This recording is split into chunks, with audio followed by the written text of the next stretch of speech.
जास्त काही वेळ घेणार नाही. मंत्रालय आणि विधिमंडळ वार्ता संघातर्फे प्रथमतः राज्याचे नवनिर्वाचित मुख्यमंत्री देवेंद्रजी फडणवीस साहेब आपल्यासाठी भाऊ आहेत ते. मी त्यांचे सुरुवातीलाच स्वागत आणि अभिनंदन करतो.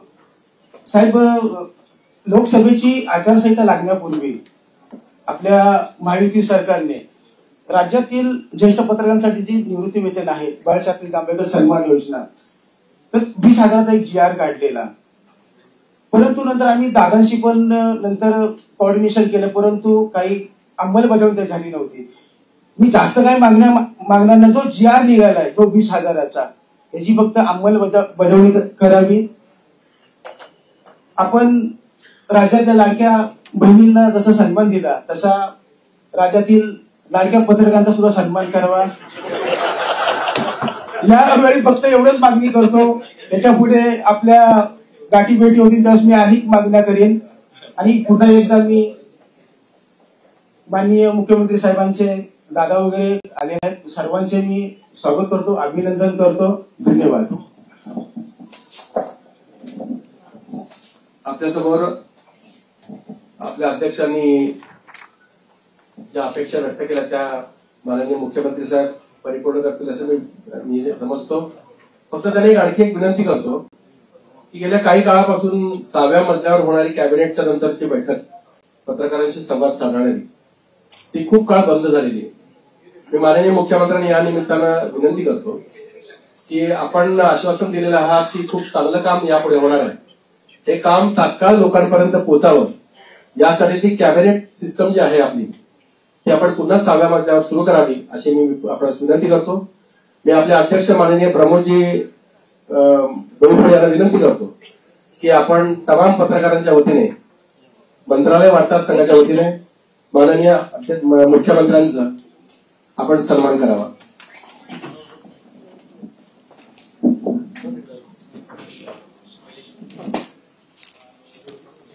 मला ही संधी मिळते.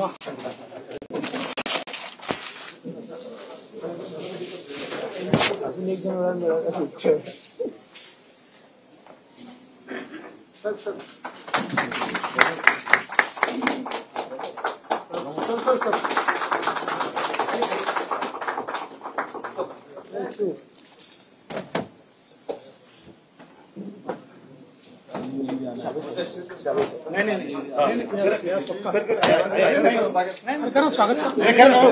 साहेब बोलतात. अरे साहेब बोलतात ते म्हणतील ते करायचं आहे. हो नाही असं नाही. माननीय मुख्यमंत्र्यांच्या समवेत साहेब इथे आलेले आहेत. मी अध्यक्ष साहेबांना विनंती करतो आपण त्यांचा सन्मान करावा.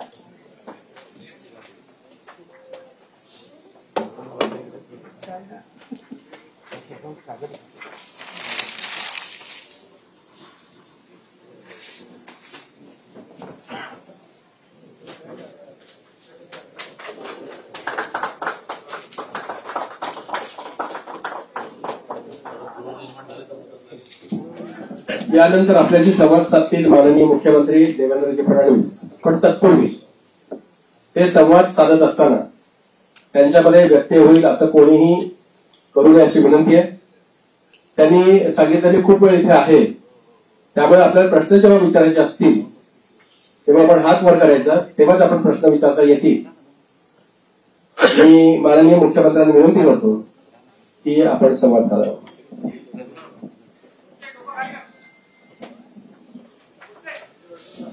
सर्वप्रथम मी मंत्रालय आणि विधिमंडळ वार्ताहर संघाचे अतिशय मनापासून आभार मानतो की आपण आजच शपथविधीनंतर या ठिकाणी मला निमंत्रित केलं आणि आपण सर्वांनी माझं स्वागत आणि सत्कार केला. त्याबद्दल मनापासून आपले आभार आहेत.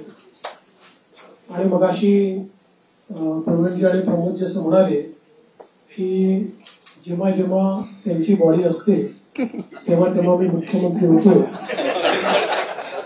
29ला तुमचीच बॉडी यावी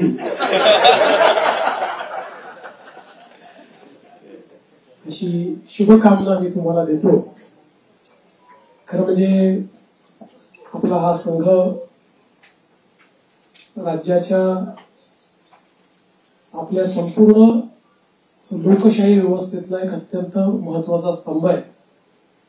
कारण विधिमंडळ आणि मंत्रालयातलं राज्याचा कारभार चालतो आणि तो योग्य प्रकारे चाललाय की नाही हे राज्यामध्ये सांगण्याचं काम तुम्ही करता. आणि जिथे काही चुका असतील त्या नजरेस आणून देतात, त्याच्यामुळे त्या चुका देखील सुधारता येतात. एखादी गोष्ट जी अतिशय जनोपयोगाची असेल ती जनतेपर्यंत पोहोचवण्याचा प्रयत्न देखील आपण करता. अर्थात कधी कधी एखादी गोष्ट आम्हालाही माहिती नसते आणि ती जनतेपर्यंत चालली जाते. मग लक्षात येतं की असं काहीतरी घडलेलं आहे आणि मग त्याचं फायर फायटिंग आम्हाला करावं लागतं. पण मला असं वाटतं की आपलं ते काम आहे आणि निश्चितपणे अतिशय चांगल्या प्रकारे आपण सर्व लोक ते करतात. गेली 2.5 वर्ष मुख्यमंत्री एकनाथराव शिंदेजींच्या नेतृत्वात आम्ही सरकार चालवलं आणि अतिशय गतिशील अशा प्रकारचे सरकार होतं. आज शपथविधीच्या निमित्ताने ज्यावेळेस आमची ऍडव्हर्टाइजमेंट चालली होती तर त्यात मला कोणीतरी विचारलं की महाराष्ट्र आता थांबणार नाही असं तुम्ही का म्हणताय. तर मी त्यांना समजावून सांगितलं 2.5 वर्षामध्ये महाराष्ट्राने विकासाची गती घेतली आहे.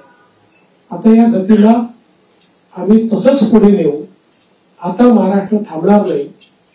त्या गतीनं प्रगतीकडे महाराष्ट्र जाईल आणि पायाभूत क्षेत्र असो, सामाजिक क्षेत्र असो, उद्योगाचं क्षेत्र असो, प्रत्येक क्षेत्रामध्ये महाराष्ट्र अग्रणी राहील असा विश्वास या निमित्ताने मी व्यक्त करतोय.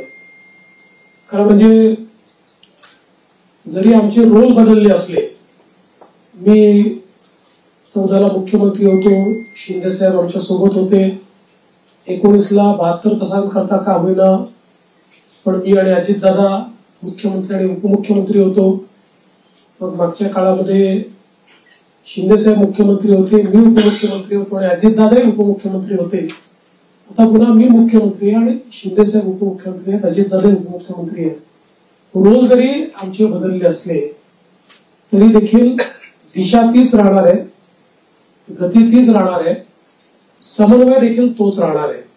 त्यामुळे मला असं वाटतं की कुठेही याच्यामध्ये वेगळेपण हे आपल्याला पाहायला मिळणार नाही. मात्र आताच आमची जी पहिली मंत्रिमंडळाची बैठक झाली त्या बैठकीमध्ये आम्ही तिघांनीही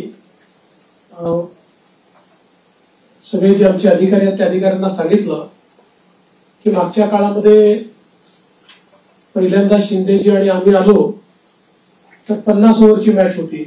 मग अजितदादा जॉईन झाले तर काळ कमी असल्यामुळे 20-20ची मॅच होती.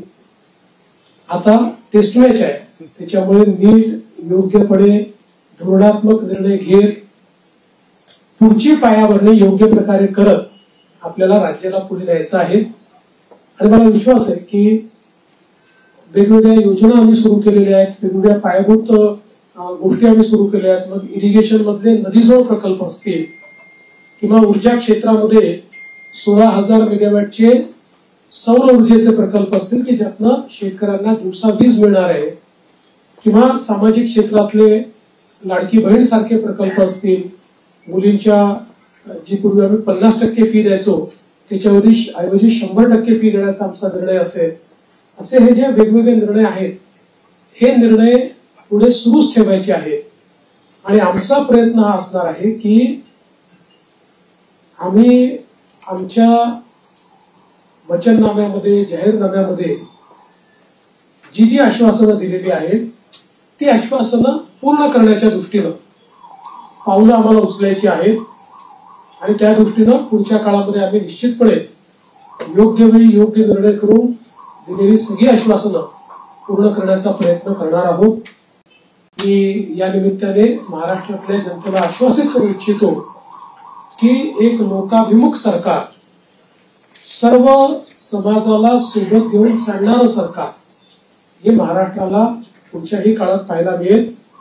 आणि अडचणी अनेक येतात, पण त्या अडचणींवर योग्य मार्ग काढत आम्ही मार्गक्रमण करू हा विश्वास मला आहे. मी आपल्या सगळ्यांची देखील या प्रयत्नांमध्ये साथ मागतोय. आपलं देखील एक प्रकारे सहकार्य या सगळ्या प्रयत्नामध्ये असावं अशा प्रकारची आपल्या सर्वांना विनंती करतो आणि आपल्या माध्यमातून महाराष्ट्राच्या 14 कोटी जनतेला मी आश्वासित करू इच्छितो की हे सरकार पारदर्शीपणे आणि गतिशीलतेनं त्यांच्या कल्याणाकरता काम करेल हा विश्वास मी देतो. एक मिनिट आलोक देशमुख. सर नमस्कार, मी आलोक देशपांडे. ही 5 वर्षात आपल्या राज्यात इतकं काय काय बघितलं, द्वेष, आरोप, सगळे काय काय खूप लेवलला सगळं गेलं. ही पुढची 5 वर्ष त्याच्यापेक्षा थोडी वेगळी असतील का? राजकारण थोडं वेगळं असेल का? याच्याबद्दल तुम्ही काय सांगा? पूर्णपणे वेगळं असेल. मी सांगितलं की बदल्याचं राजकारण करायचं नाहीये, तर बदल दाखवेल अशा प्रकारचं राजकारण करायचं आहे. त्यामुळे हे खरं आहे की विरोधकांची संख्या कमी आहे, पण विरोधकांच्या संख्येवर त्यांचा आवाज आम्ही मोजणार नाही किंवा संख्येनुसार त्यांचं मूल्यमापन आम्ही करणार नाही. त्यांनी योग्य विषय मांडले तर त्या विषयाला तेवढ्याच प्रकारचा सन्मान आम्ही देऊ. आणि मला असं वाटतं की पूर्णपणे स्थिर सरकारचे 5 वर्ष हे आपल्याला पाहायला मिळतील. जनतेची अपेक्षा देखील आमच्याकडनं हीच आहे, कारण जे मॅन्डेट जनतेने आम्हाला दिलंय असं मॅन्डेट मिळाल्यानंतर जनतेची अपेक्षा आहे की एक स्थिर सरकार महाराष्ट्राला मिळालं पाहिजे. कुठल्याही प्रकारचे 2019 पासून तर 22.5 पर्यंत जे वेगवेगळे बदल दिसले अशा प्रकारचे कुठलेही धक्के आता यापुढे लागू नयेत ही जी अपेक्षा आहे ती आम्ही पूर्ण करू. दीपक बातुसे. सर, लाडकी बहीण योजना याचा तुमच्या विजयात मोठा वाटा आहे. 2100 रुपये करण्याची तुम्ही घोषणा केली होती. तो निर्णय साधारणतः कधीपर्यंत होणार? आणि दुसरं, आता एक अशी चर्चा सुरू आहे की 1,500 जेव्हा दिले तेव्हा स्क्रुटिनी कोणतीही झाली नव्हती. आता 2100 देताना स्क्रुटिनी होणार अशी चर्चा आहे. त्या संदर्भात वस्तुस्थिती काय असेल? असं आहे की पहिल्यांदा तर ही योजना आम्ही सुरूच ठेवणार आहोत आणि 2100 देखील आम्ही देणार आहोत. आता बजेटच्या वेळी त्याचा आम्ही विचार करू आणि शेवटी आपले सगळे आर्थिक सोर्सेस जे आहेत ते सोर्सेस योग्य प्रकारे चॅनलाइज झाल्यानंतरच आपल्याला ते करता येतं. त्याच्यामुळे ते करण्याचा निर्णय पक्का आहे. जी आश्वासनं दिली ती आश्वासनं पूर्ण करू. त्याकरता ज्या व्यवस्था करायच्या त्या व्यवस्था आम्ही आधी करू.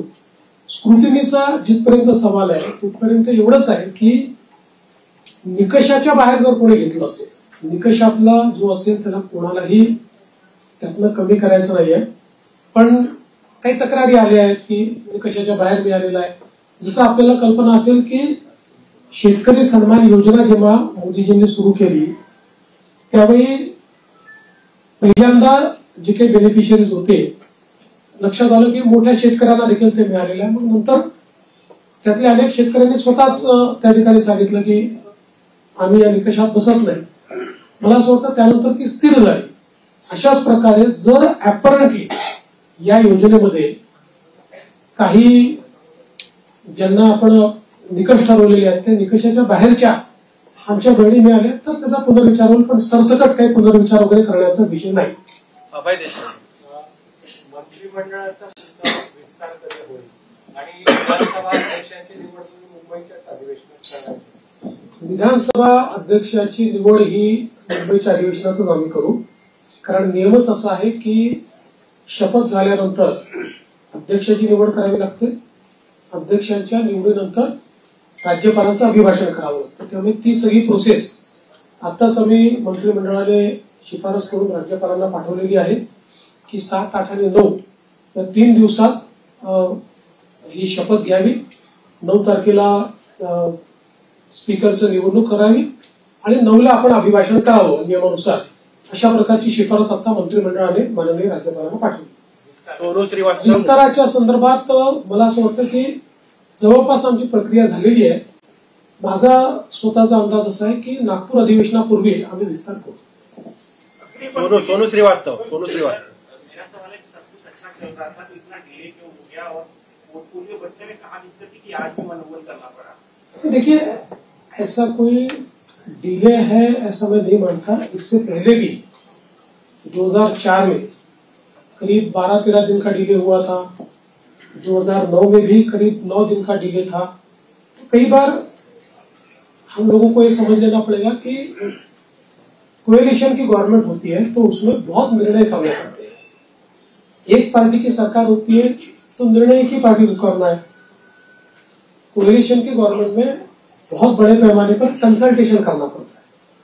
वो कंसल्टेशन हमने किया है, करीब करीब हमारे नंबर्स भी हमने फ्रीज किया है। वो कितने अभी हम नहीं बताएंगे, वो पार्टियां बताएंगी, इसलिए मुझे पूछूंगा। और पोर्टफोलियो को भी अभी हम लोगों ने करीब करीब फाइनलाइज किया है, कुछ थोड़ा बचा है उसमें, वो भी कर लेंगे। तो मुझे लगता है कि अब हमारे सामने जो प्रश्न थे वो प्रश्न धीरे धीरे समाप्त हो। प्रवीण राऊत. सीएम साहेब, मागील महायुतीच्या सरकारमध्ये तिन्ही पक्ष होते. त्या तिन्ही पक्षाकडे जे विभाग होते तेच विभाग राहणार की त्याच्यामध्ये काही बदल होणार? थोडे बहुत बदल होऊ शकतात, फार बदल होतील असं नाही आहे, थोडे बहुत बदल होतील. धर्मेंद्र जोरे. नमस्कार सर. पूर्वीच्या 2014 आणि 19 वेळी आपलं जे शेड्यूल आहे ते आपल्या फ्लॅगशिप प्रोग्रामसाठी धरलं जातं. यावेळी तुमच्या डोक्यात काही अशी कल्पना आहे की मागच्या वेळी तुम्ही एक कायद्याची हमी दिली होती. आज मला आत्मविश्वास आहे की तुमच्या डोक्यात काही काही असेल त्याची जर आज तुम्हाला घोषणा करायची असेल तर आम्हाला सांगा, तर उद्यापासून आम्हाला काहीतरी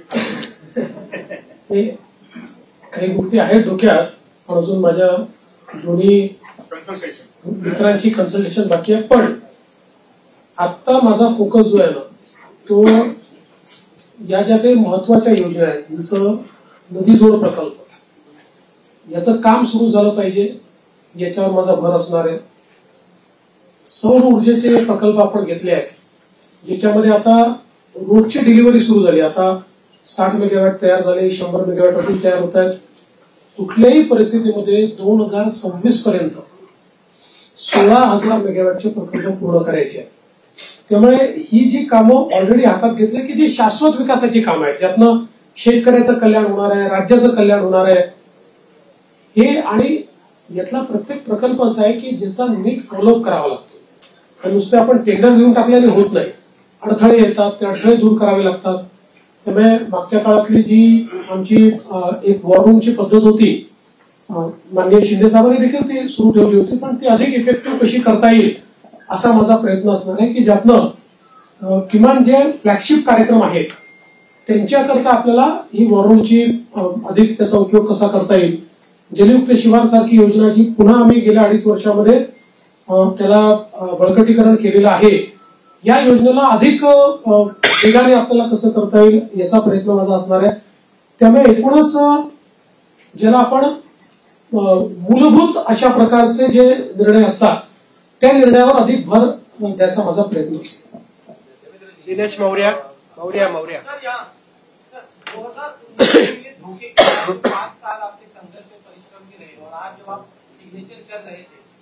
भावों से गुजर रहे थे, उस बारे में बताइए. एक दूसरा फिजिकल डिसिप्लिन बहुत जरूरी है इस कार्यकाल में, उस चुनौती से निपटने के लिए क्या तैयारी आप? देखिए, मैंने आज जो पहली सिग्नेचर की है वो हमारा जो मुख्यमंत्री आरोग्य सेवा का कक्ष है, उस कक्ष में एक कैंसर रुग्ण को बोन मैरो ट्रांसप्लांट के लिए 5 लाख रुपए मुख्यमंत्री सहायता निधि से देने का निर्णय मैंने किया है. पहली साइन वो मैंने की हुई है. और यहाँ पर हालांकि मेरा अनुभव बहुत है और पिछले 10 सालों से 2.5 साल में विपक्ष का नेता रहा, लेकिन 7.5 साल में सरकार में रहा, तो सरकार का अनुभव भी बहुत है. किंतु जिस प्रकार का मैंडेट इस समय मिला है, मैं ऐसा मानता हूं कि निश्चित रूप से उस मैंडेट का एक प्रेशर, जनता के प्यार का एक प्रेशर हमारे पर है. और मैं उसको महसूस करता हूं कि जब अपेक्षाएं बड़ी होती है तो चुनौती भी बड़ी होती है, क्योंकि लोग आपसे अपेक्षा कर रहे हैं. तो निश्चित रूप से उसका प्रेशर मुझ पर है. और जहां तक फिस्कल डिसिप्लिन का सवाल है, तो निश्चित रूप से उसके ऊपर हमको काम करना ही पड़ेगा, क्योंकि हमने बहुत महत्वाकांक्षी योजना की है. देखिए, क्या होता है कि नॉर्मली आप सोशल सेक्टर में और इंफ्रास्ट्रक्चर सेक्टर में, दोनों सेक्टर में एक साथ काम करते हैं, लेकिन सोशल सेक्टर का स्पेंडिंग ये हम लोगों ने 4 गुना 5 गुना बढ़ाया है, जो मैं ऐसा मानता हूं कि इकोनॉमिक्स में इसको गलत नहीं माना जाता है, क्योंकि इसका भी एक अपना रिटर्न होता है, इसके सोशल रिटर्न भी होते हैं, इसके इकोनॉमिक रिटर्न भी होते हैं, लेकिन उसका प्रेशर जरूर बजट के ऊपर आता है, तो उस बजट को बैलेंस करना ये हमारा काम होगा, हम उसको करेंगे। सदानंद खोपकर.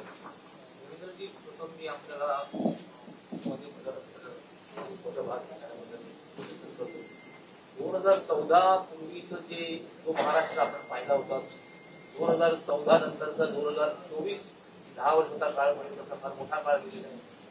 या 2024 नंतरच्या महाराष्ट्राकडे आपण कसं पाहता? मला असं वाटतं की महाराष्ट्र वेगाने प्रगतीच करतो आहे, मात्र राजकीय संस्कृती जी महाराष्ट्रातली आहे त्याच्यावर पुनर्विचार करण्याची गरज ही सर्व पक्षांना आहे. महाराष्ट्रातलं जे राजकीय वातावरण होतं ते आपल्याला योग्य कसं करता येईल याचा प्रयत्न आपण केला पाहिजे. मी शपथविधीच्या निमित्ताने माननीय पवार साहेब असतील, माननीय उद्धवजी ठाकरे असतील, माननीय सुशीलकुमार शिंदेजी असतील, माननीय पृथ्वीराज चव्हाण साहेब असतील किंवा सन्माननीय राज ठाकरे साहेब असतील, अशा सगळ्या प्रमुख लोकांना त्या ठिकाणी स्वतः फोन करून त्यांना निमंत्रण दिलं. त्यातल्या प्रत्येकाने माझं अभिनंदन केलं, मला शुभेच्छा दिल्या. काही व्यक्तिगत कारणाने ती लोक येऊ शकले नाहीत, पण त्यांनी शुभेच्छा दिल्या. मला असं वाटतं की जो राजकीय संवाद महाराष्ट्रामध्ये आणि इतर राज्यांमध्ये आणि विशेषतः दक्षिणेच्या राज्यांमध्ये जे काही अंतर आहे ते हेच अंतर आहे की महाराष्ट्रात राजकीय संवाद हा कधी संपला नाही. आपण अनेक राज्यांमध्ये असं बघतो की 2 पक्षांमध्ये किंवा 2 नेत्यांमध्ये इतका विसंवाद असतो की हिंदीमध्ये ज्याला खून के प्यासे म्हणतो अशा प्रकारची परिस्थिती आपल्याला पाहायला मिळते. की महाराष्ट्रात नव्हती, आजही नाही आणि ती पुढे राहू नये हा माझा प्रयत्न असेल. याला जोडून एक तर तुम्ही राहताय तर मी असं म्हणणाऱ्यांना काय उत्तर द्यावं? मी त्याच वेळेस सांगितलं होतं की राजकारणात सगळेच राहतात, तेही राहतील, मी राहील, आम्ही सगळेच राहणार. संजय बापट. One minute. संजय बापट. संजू एक मिनिट. संजय बापट. पायाभूत सुविधा आवडता विषय असतो. मी महाराष्ट्रामध्ये समृद्धी महामार्ग पूर्ण केला, त्याच्यानंतर या टप्प्यामध्ये सुरुवात केली की शक्तीपीठ महामार्ग काय पण निवडणुकीच्या वेळी त्याचं भूसंपादन. शक्तीपीठ महामार्गाच्या संदर्भात सांगली जिल्ह्यापर्यंत त्याला पूर्ण समर्थन आहे आणि सगळे शेतकरी आमच्याकडे येऊन सांगतात की तुम्ही भूसंपादन करा. सांगली जिल्ह्यातल्या काही भागात त्याला समर्थन आहे, पण कोल्हापूर जिल्हा जिथे सुरू होतो तिथे मात्र त्याला खूप मोठ्या प्रमाणात विरोध आहे. आणि आम्ही ज्यावेळी समृद्धी महामार्ग केला त्यावेळी आम्ही विरोध पत्करून नाही केला, लोकांना समजून केला. त्यामुळे आमचा यात प्रयत्न असा असेल की ज्या भागापर्यंत विरोध नाही तिथपर्यंतची अलाइनमेंट आता फायनल करायची आणि पुढची अलाइनमेंट जी आहे ती आपल्याला सगळ्यांची चर्चा करून काही पर्यायी अलाइनमेंट काढता येते का याचा विचार आपण करू. कारण शेतकऱ्यांना नाराज करून शेतकऱ्यांच्या जमिनी जबरदस्तीने घेऊन विकास करण्याची मानसिकता आपली नाही आहे. त्यामुळे काही पर्यायी रस्ते तयार करता येतील किंवा त्याला एक्झिस्टिंग जो काही हायवे आहे त्याला कोल्हापूरच्या आधी कुठे जोडता येईल का, किंवा अजून काही एखादा आपल्याला फ्लायओव्हरच्या माध्यमातून काही निर्णय करता येईल का, असं चर्चेतनं मार्ग काढू. पण मला असं वाटतं की सांगली जिल्ह्यापर्यंत तर शक्तीपीठ महामार्गाला मोठ्या प्रमाणात समर्थन आहे आणि माझा या महामार्गावर एकाच कारणाकरता थोडासा जोर आहे की जसं समृद्धी महामार्गामुळे विदर्भ आणि मराठवाड्यातले विशेषतः संभाजीनगर आणि जालना जिल्ह्याचं चित्र बदललं. म्हणजे आता महाराष्ट्राचं न्यू इंडस्ट्री मॅग्नेट हे पुण्यावरनं हळूहळू पुण्यात शिफ्ट होणारच नाही, पण आता त्याचा विस्तार आपल्याला संभाजीनगर आणि जालन्याला होताना दिसतोय. तर अशाच प्रकारे शक्तीपीठ महामार्गामुळे संपूर्ण मराठवाड्याचं चित्र बदललं, चित्र एकदम. आणि म्हणून त्या महामार्गाचा माझा थोडा आग्रह आहे. पण सगळ्यांशी चर्चा करूनच त्याच्यातला पुढचा निर्णय होईल, तोपर्यंत होणार नाही.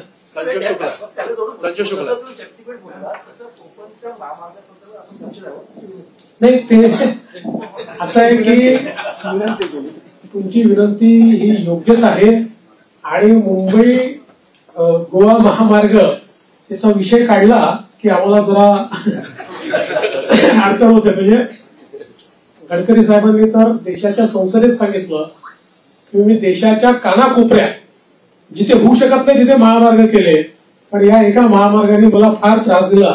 मग मला असं वाटतं आता ते अंतिम टप्प्यात आहे.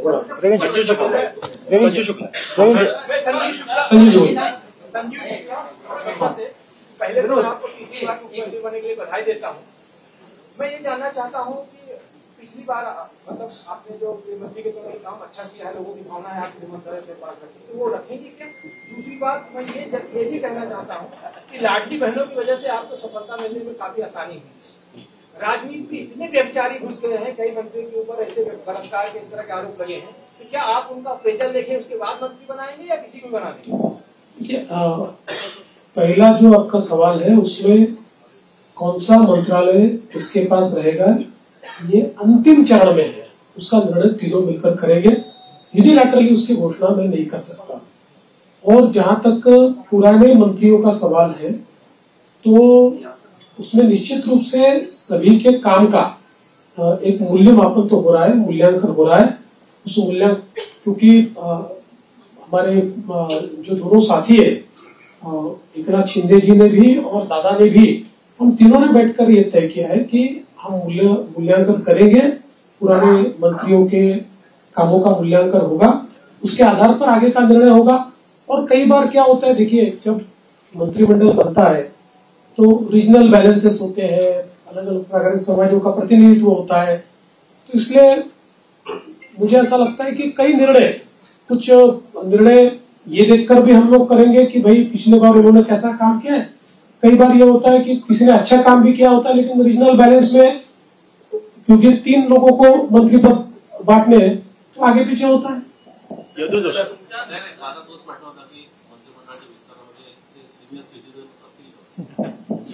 कोणी सिनियर सिटीजन नाही आहे. तुम्ही हे लक्षात ठेवा, राजकारणामध्ये जोपर्यंत जनता ठरवत नाही तोपर्यंत कोणी म्हातारे होत नाही, कोणी रिटायर होत नाही. विनोद जगताप सर, मेरा सवाल ये है कि नई इंडस्ट्री लाने के लिए क्या प्रयास होंगे? और पिछले 2.5 साल में आपने देखा होगा कि विपक्ष हमेशा ये चिल्लाता रहा है कि सारे उद्योग गुजरात जा रहे हैं. देखिए विपक्ष को तो बार बार जवाब दिया है, आंकड़ों से दिया है. आज आपको एक और नया आंकड़ा बताता हूं कि पिछले पूरे साल में हमको जितना एफडीआई मिला उसका 90% एफडीआई 6 महीने में मिल गया. तो आप समझ सकते हो कि कितना इनफ्लो इंडस्ट्री का आ रहा है. और जल्दी ही कुछ इंडस्ट्रीज की घोषणा मैं करूंगा. मेरी बातचीत अंतिम चरण में है कि जिनको महाराष्ट्र को पाकर, उन इंडस्ट्रीज को पाकर बहुत महाराष्ट्र को खुशी होगी, ऐसी कई इंडस्ट्रीज के साथ मेरी चर्चा अंतिम चरण में. अजय भाई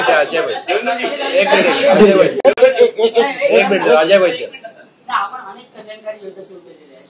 प्रश्न असा असतो की त्याची जी अंमलबजावणी असते त्यावरती अधिक असं बघायला मिळतं की काही जे पात्र असतात पण त्यांना म्हणजे काही तांत्रिक कारणामुळे किंवा नीट माहिती नसल्यामुळे त्याचा लाभ मिळत नाही. म्हणजे जर 100% पैकी 70% लोकांना मिळाला आणि पात्र असून 30% जर मिळत नाही त्यांच्यामुळे ती योजना टिकाऊ होते.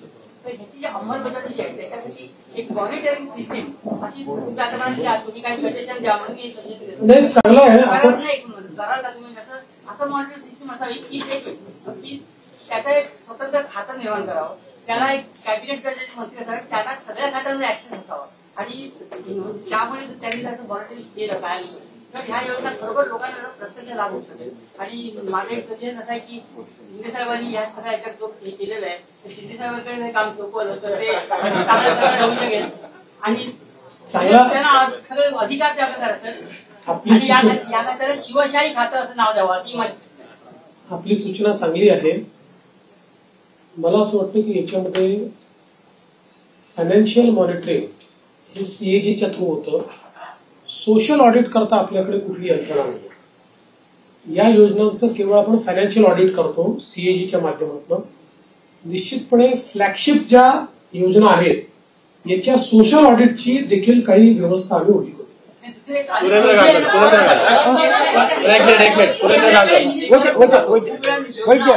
आता आपला निधी परत जात नाहीये, निधी आपण पूर्ण खर्च करतो. एकच मिनिट, एक 1 मिनिट. विरोधी पक्ष असणं हे लाडक्या बहिणींचा आदर केला नाही. बऱ्याच जरी 10% तरी काही राज्यांमध्ये तेवढ्या आमदार नसताना विरोधी पक्षाने तसा विचार आपल्याकडे होता. बघा, हा निर्णय अध्यक्षांना करायचा. हा निर्णय काही सरकारचा निर्णय नसतो, हा अध्यक्षांचा निर्णय असतो. अध्यक्ष जो निर्णय करतील तो आम्हाला मान्य असेल. आपण हे बघितलं असेल की लोकसभेमध्ये जेव्हा विरोधी पक्षनेते पद नव्हतं 10 वर्ष, तरी देखील जो सर्वात मोठ्या पक्षाचा नेता होता त्याला विरोधी पक्षनेत्याप्रमाणे सगळे अधिकार लोकसभेने दिले होते किंवा सगळ्या प्रकारे त्या जागांवर जिथे स्टॅट्युटरीली विरोधी पक्षनेता असतो तिथे त्यांना इन्व्हॉल्व्ह करून घेतलं. या ठिकाणी अध्यक्ष जो निर्णय करतील आम्हाला तो मान्य असेल. त्यांनी जर ठरवलं की आपल्याला विरोधी पक्षनेता द्यायचा, आम्ही कधीच विरोध करणार नाही. लाडकी बहीण कोणतरी बोलते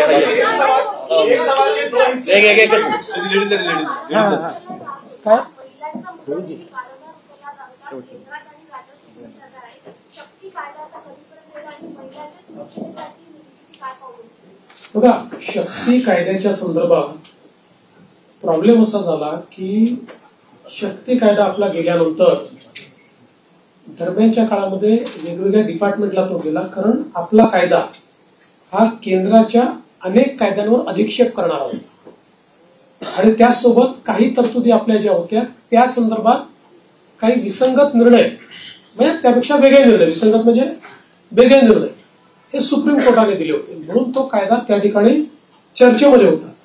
दरम्यानच्या काळामध्ये केंद्र सरकारने 3 नवीन कायदे तयार केले आणि या 3 नवीन कायद्यांमधल्या त्यांनी ज्या तरतुदी केल्या जवळपास आपण ज्या तरतुदी केलेल्या आहेत तशा तरतुदी त्या कायद्यांमध्ये आहेत आणि आता पुन्हा त्या कायद्याशी आपल्या काही तरतुदी विसंगत होत आहेत.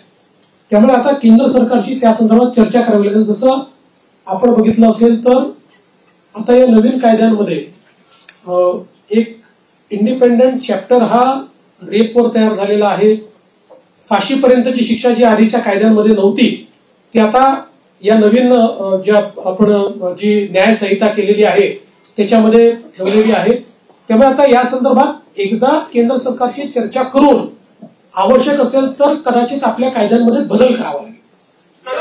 प्रसाद पाटील 1 मिनिट. प्रसाद पाटील एक 1 मिनिट. प्रसाद पाटील एक सवाल प्रश्नाचं उत्तर देऊन पण तेवढं विचारलं, गृह खातं कोणाला कुठल्या पक्षाकडे राहील आणि अर्थ खातं कुठल्या पक्षाकडे राहील? आता आम्ही तिघं मिळून ठरवू. आम्ही आता तिघं मिळून सरकार, त्यामुळे सरकारकडे राहील आणि सरकार चालेल. एबीपी माझा एकनाथ शिंदेची शेवटच्या टप्प्यापर्यंत नाराजी आपल्याला पाहायला मिळत होती. नेमकं कारण काय स्पष्ट झाले का आणि गृह खातं खरंच त्यांच्याकडे जाणार आहे? मी तुम्हाला 100% सांगतो, त्यांची बिलकुल नाराजी नव्हती. मी स्वतः त्यांना भेटलो होतो, त्यांची कुठलीही नाराजी त्याच्यामध्ये नव्हती. नाराजीच्या बातम्या जास्त चालल्या पण कुठली नाराजी नव्हती. उलट मी विनंती केल्यानंतर त्यांनी तात्काळ ते स्वीकार केलं. मी त्यांना विनंती केली की मी म्हटलं मागच्या काळात जेव्हा मला उपमुख्यमंत्री मला सांगितलं तेव्हा मला असं वाटत होतं की मी मुख्यमंत्री आहे तर मी उपमुख्यमंत्री होऊ नये. पण मला नंतर लक्षात आलं की जेव्हा अशा प्रकारचं अलायन्सचं सरकार असतं त्यावेळी प्रमुख व्यक्ती जर सरकारमध्ये नसला तर पक्ष आणि सरकार या दोघांचा समन्वय राहत नाही आणि त्यामुळे त्यांनी ते मान्य केलं. मला असं वाटतं की त्याच्या बातम्या जास्त चालल्या, म्हणजे आमच्यात तर कुठल्याही समन्वयाचा अभाव नव्हता. उदाहरणादाखल सांगतो की गिरीश महाजन समजवायला गेले नव्हते. गिरीश महाजन सहज भेटायला गेले होते. मला गिरीश महाजन त्याला बाहेर आल्यावर समजलं. ते मला म्हणाले बातमी चालली की मी समजवायला गेलो. मला कशाला गेले तुम्ही? पांडुरंग मस्के आसाम सरकार ने डीप बैंक किया है पूरे राज्य में आपकी सरकार आज आई है, मैं जानना चाहता हूँ क्या आपकी 112 वसीम पेश करेगा या क्या आपका? देखिए, गोवंश हत्या बंदी का कानून हमने पिछले समय मंजूर किया है। हमारे यहाँ पर गोवंश केवल गाय नहीं, गोवंश की हत्या नहीं की जा सकती है। उस कानून को कड़ाई से हम लोग लागू कर रहे हैं। शेवटचं जर बसके पांडुरंग बसके एक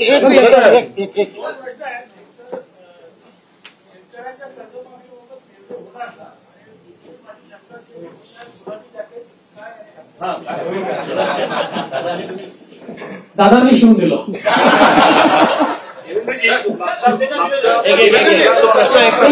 कर्जमाफीच्या संदर्भात जी आम्ही घोषणा केली आहे त्याच्या अंमलबजावणी करू. मुंबई के आसपास के कॉर्पोरेशन है, उसके सारे चुनाव 2-3 साल से पेंडिंग है. अब देखिए, सुप्रीम कोर्ट में वो अटके हैं, लेकिन हमारा प्रयास रहेगा. हमने पिछले भी समय सरकार की ओर से अर्जी लगाई थी कि इतने समय इसको पेंडिंग रखना ठीक नहीं है. सुप्रीम कोर्ट ने जो इंडिकेट हमको किया उसमें वो अभी कंटिन्यूस सुनवाई लेंगे ऐसा उन्होंने कहा है. हमारा प्रयास रहेगा कि जल्दी सुनवाई हो, क्योंकि केवल वहां नहीं, पूरे महाराष्ट्र में ये चुनाव बाकी है. और मैंने बार बार ये कहा है कि स्वस्थ लोकतंत्र के हिसाब से जो स्थानीय इकाई है उसका चुनाव होना बहुत जरूरी है. दीपक कैतके शेवटचा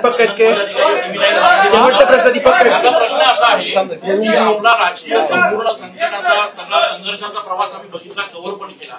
आज ज्यावेळेला आपण शपथविधीच्या वेळेला शपथ घेत होता त्यावेळेला नेमकी आपल्या मनात काय भावना होती? कारण काय नेमकं काय वाटतं? मी एवढंच सांगू शकतो की आपल्या सगळ्यांना साईबाबांनी एक मंत्र दिलेला आहे, श्रद्धा आणि सबुरी. शेवटचा प्रश्न प्रेमानंद एक 1 मिनिट.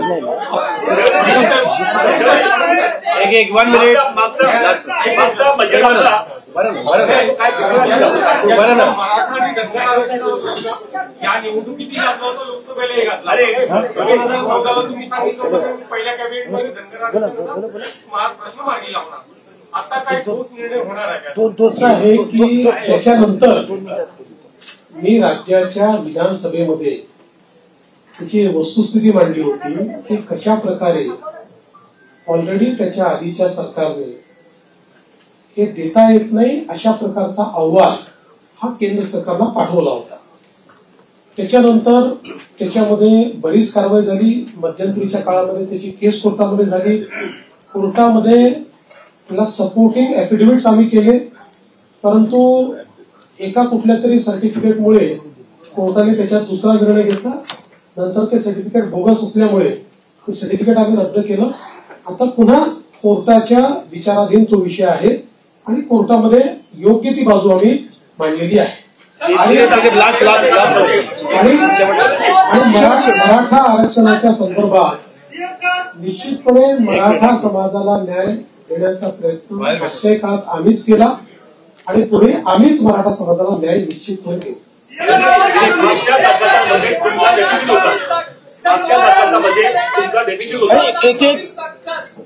काय 2019 से लेकर 2024 तक खासकर लॉ एंड ऑर्डर को लेकर आपको हमेशा गृह मंत्रालय आपके पास था, विरोधी पक्ष आपको टारगेट करता रहा. पूरा 5 साल का कार्यकाल आपके पास है, मेजोरिटी है. क्या महाराष्ट्र शांत रहेगा? महाराष्ट्र. और दूसरा सवाल, खासकर प्रचार के दौरान भी जात न्याय लड़कता है, कास्ट सेंसस की बात होती है, वरिष्ठवाद ने बार बार की, तो क्या कास्ट सेंसस को लेकर भी सरकार के एजेंडे पर होगा? और इसी से जुड़ा हुआ एक सवाल है, पत्रकारों के लिए आपने कानून बनाया था, लेकिन उसका अभी तक नोटिफिकेशन नहीं निकला है, उसको लेकर आप क्या पहला आपने क्या कहा था? देखो उनके सुन में भूल गया. ऐसा है कि कोई भी गृह मंत्री बने तब भी उसको ये सारी चीजें सुननी पड़ती है, टीका होती है. गृह मंत्रालय ही ऐसा है कि जिसमें आपको धन्यवाद कम मिलते हैं, गाली ज्यादा मिलती है, लेकिन बावजूद उसके कन्विक्शन के साथ आपको ये मंत्रालय संभालना पड़ता है.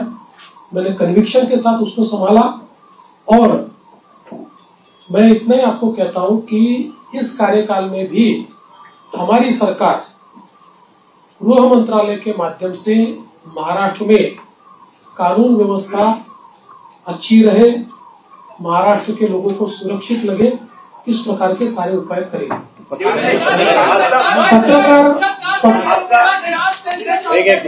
देखिए, भारतीय जनता पार्टी की भूमिका ये बार बार हमने स्पष्ट की है कि कास्ट सेंसस को हमारा विरोध नहीं है। जो पहला कास्ट सेंसस बिहार में हुआ हमारी समर्थन से ही हुआ है। हमारा हमेशा इतना ही कहना है कि कास्ट सेंसस को वेपनाइज मत करो।